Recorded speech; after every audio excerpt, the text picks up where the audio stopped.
Hello everyone, welcome to our channel Sharpen Your Knowledge.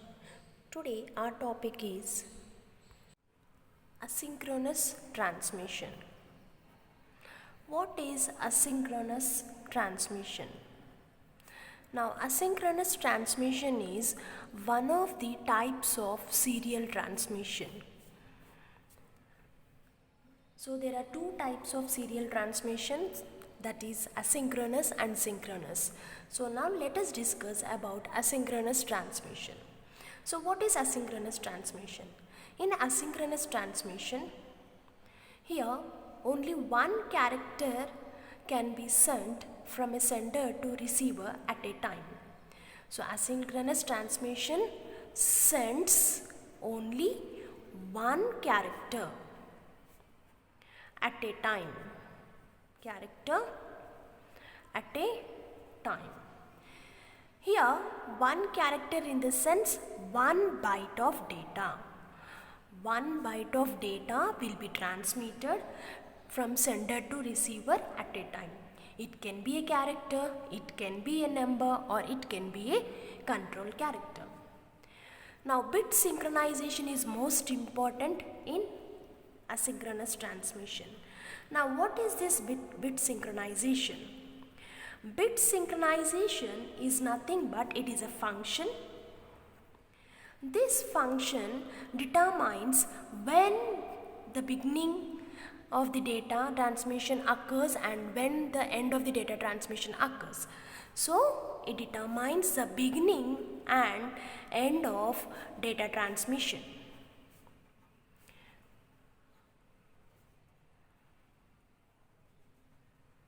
So bit transmission is most important in asynchronous transmission.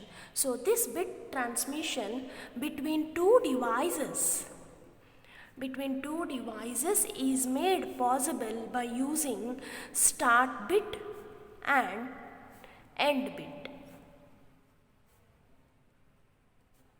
That is, or we can say that stop bit. Most probably start bit will be 0 and stop bit will be end.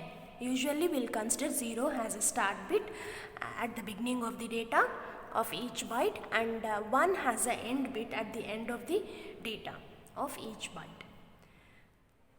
So the receiver will know the arrival of new group of bits by using this start bit, and the receiver will know the end of the byte by using the stop bit.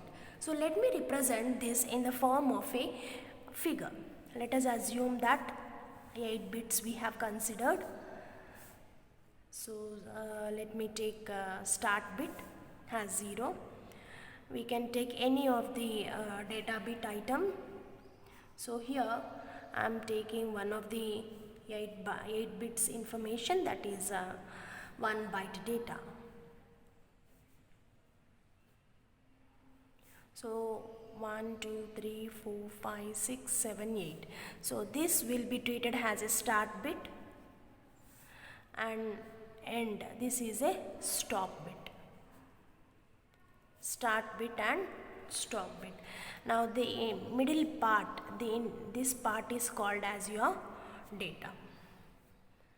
So addition of start bit and stop bit will increase the number of data bits in the data item.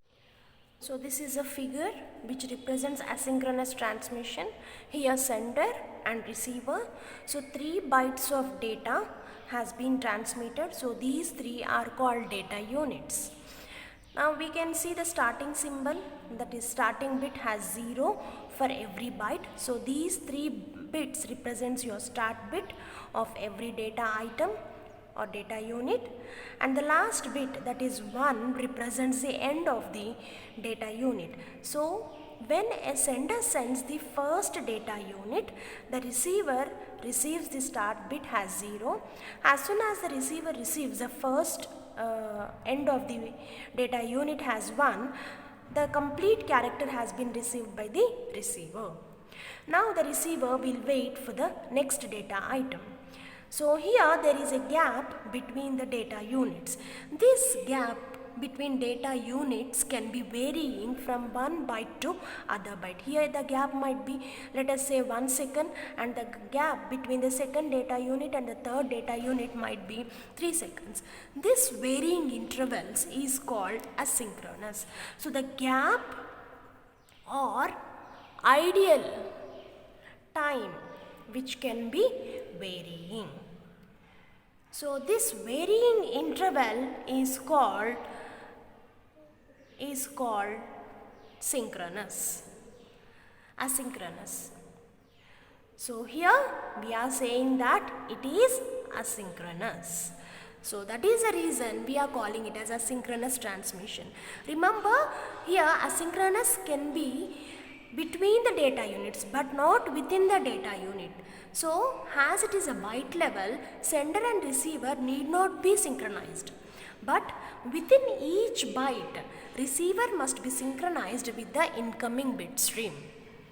So this is about asynchronous transmission.